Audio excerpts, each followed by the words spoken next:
So let's go on to actually creating some of these planes in which we're going to then copy and paste our features. So now you've got your face masked out. Let's go to, hold on. Let's see if it works with the mask on. Yeah, no, it doesn't. Okay, so we have to flatten this layer because otherwise it won't let us do what we need to do. So to flatten this layer, all we're gonna do is we're gonna control click on the actual mask and say apply layer mask. Now remember that apply layer mask is gonna be grayed out if your main layer here is a smart object. So if you have not rasterized yet, you first need to control click out here in the gray, then you need to rasterize, then come over here to the mask and control click on it and say apply layer mask. And you'll see what happens is it basically flattens it there. So your mask does disappear, but you need to do that to do this next step. Next thing we're gonna do is we are going to go up here to the word filter, and we are going to find this one. It's called vanishing point, okay? So that's where we wanna go to. So filter vanishing point here. It's gonna bring us into this pop-up window, in which this pop-up window is where we're gonna do all the fun stuff. So we're gonna take this tool right here. It's called a plane tool. You can push the letter C to get to it, or you can just grab that.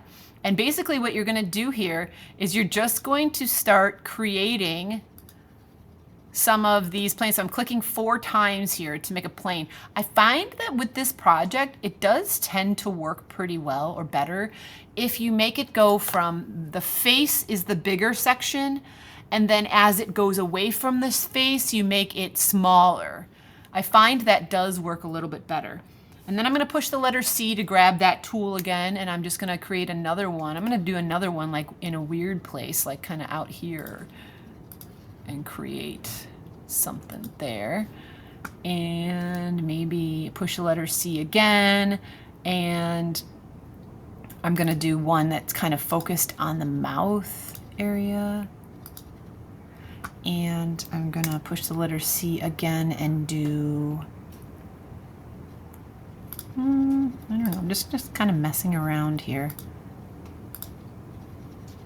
Oops. For the fingers, and let's do one more for the other eye.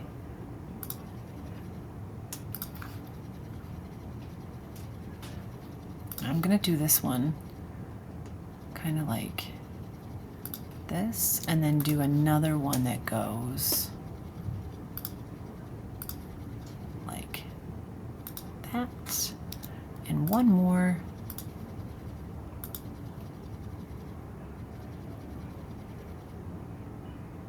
that goes like that. Really, this is a game of chance, so I'm not exactly sure what's going to happen, but let's just try it. So I'm going to say, okay, that's great. And I'm going to now use this tool right here at the top left. It's called the marquee tool. I'm going to use the letter M to get to it, or just click on the tool right there.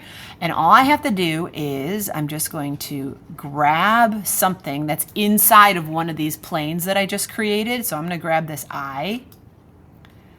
And you can move your selection before you actually copy it.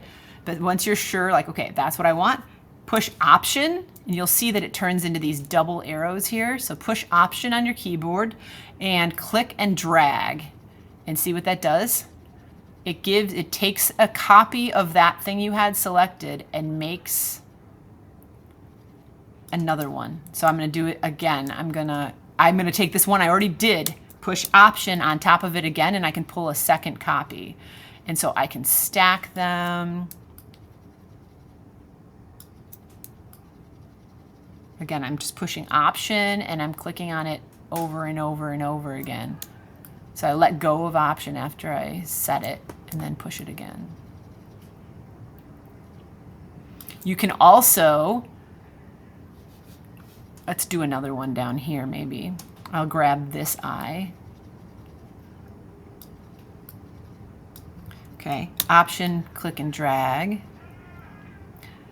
But watch this. If I Option click and drag, I can pull that into the other section, or into this section, or into this section over here, or whatever. You can pull it into any section. So let's say I wanted to put it into this one, but it's so small up there. So what I can do if it's too small, Command T.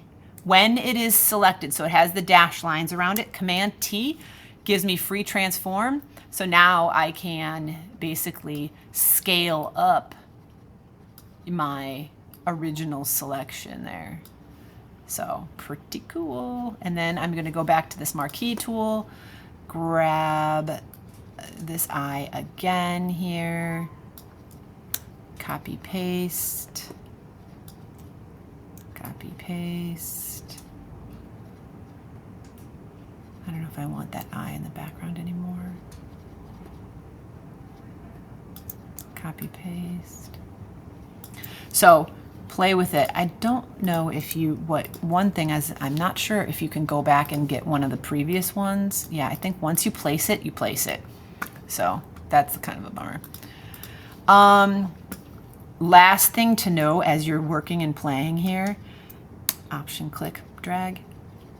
Do not push enter, return, or escape while you're doing this, or you will lose all of your progress. It will just save what you have and you'll move forward and it's done.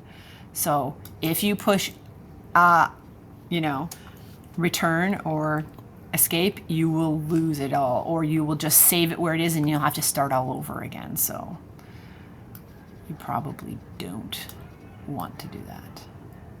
So take my fingers here, Option, click.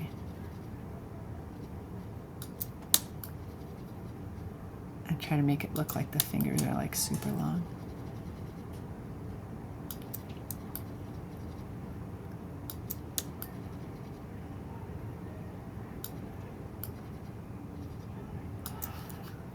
I'm gonna do one more where it's another copy of this eye here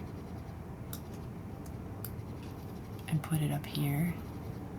And then remember it's Command T, so you can pull. Ooh, what just happened? It just moved it into a totally different place. Oh. There we go. Oh, no. Command Z does work still, so if you need to undo something. There. Oh, and I pushed enter. I didn't mean to, but I pushed enter, so now I'm done. So you can see what happens when you push enter. It will definitely just take you out of there and you will be done with that level. Now, if you want to get back into this to work on it some more, what you can do is go back to filter vanishing point again, and you are back in this realm. So you should be able to keep going here, but you will have, I think what you've already done is kind of stuck, but go for it. Now I'm going to add one more eye here. Grab this eye and Option click and bring it over to here. You can also, by the way, use this pointer tool when you click on a shape. Oh, I guess you have to do Command T. And you can spin it. So Command T will let you spin your image as well.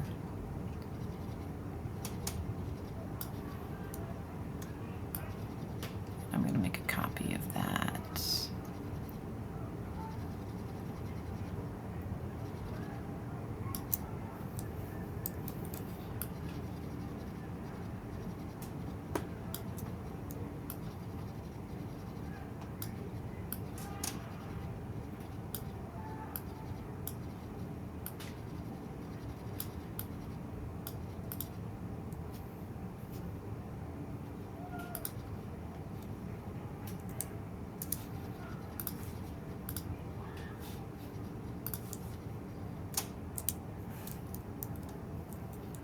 Okay, I think I am set. Now I'm going to say okay. or enter, and it's done.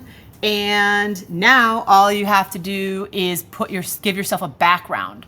So you can give yourself a background however you want. I'm going to say plus here, and I'm going to make that layer go behind my layer I just made. All right, so I'm going to go plus, and I'm going to pull here. I have a rectangle tool, so I'm just going to pull a rectangle across the whole entire piece, and I'm going to fill it. So you see my properties are over here. It says fill is nothing, stroke is like a nude color. If I go up at the top, same thing. It says fill is nothing and stroke is peachy color. If I go over here, this does not apply to this particular shape that I have selected. So only my properties and up here will show that. So I'm going to double click on the fill and change my background color to something else. And you can see right there, there it is. And it can be a gradient if you want to, in a linear gradient or a radial gradient or a diamond gradient. And then you can just double click on these colors and it will set. So double click on these little dots in your gradient and you can change those colors. And look, if I move the red over, it's more intense back there. You can change the angle of it. Okay, so you can move it. So there you have it. You have your background with a gradient. It looks really nice for this. So that would be a very handy thing to do. And you have a really cool photo. And remember, you can always go back into filter, make sure you're on the right layer, but if you go into filter and vanishing point, and you can always go back in and add more. Like if I'm like, you know what, maybe I want another plane over here. And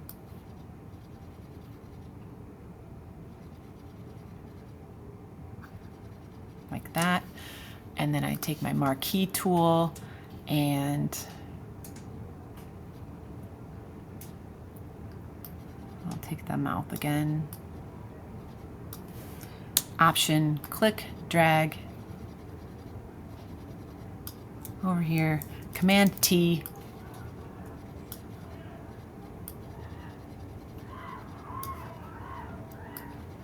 Make it bigger.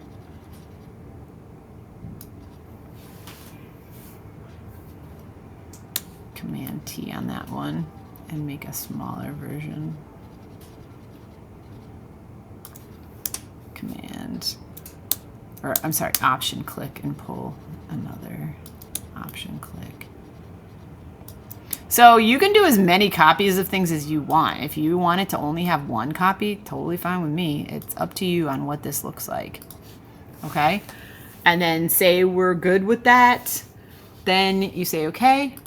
And then you're going to turn this file into the Google Classroom. So File, Save As. Okay, first time file save as, and save it to your Creative Cloud. If your window does not look like mine, your window might look like this. Okay, make sure you always click this little box here, okay? And then tell it to save a copy in your Creative Cloud and also to save a copy on your desktop, okay? So desktop and save it. And then also your Google Drive. There's no reason why you shouldn't save it at least all those times, just so that you have it backed up, backed up, backed up. All right, so I'm gonna save mine in my Drive and on my desktop, save it as a Photoshop file, and then you're gonna go File, Export, Export As, and that time you're going to say Export As. It's gonna bring up this pop-up, and you wanna say JPEG up here, and you wanna make sure the quality is pulled all the way up to high. If you don't do it, it's gonna compress it, and it's gonna be a small file. You don't want that. So high quality and export.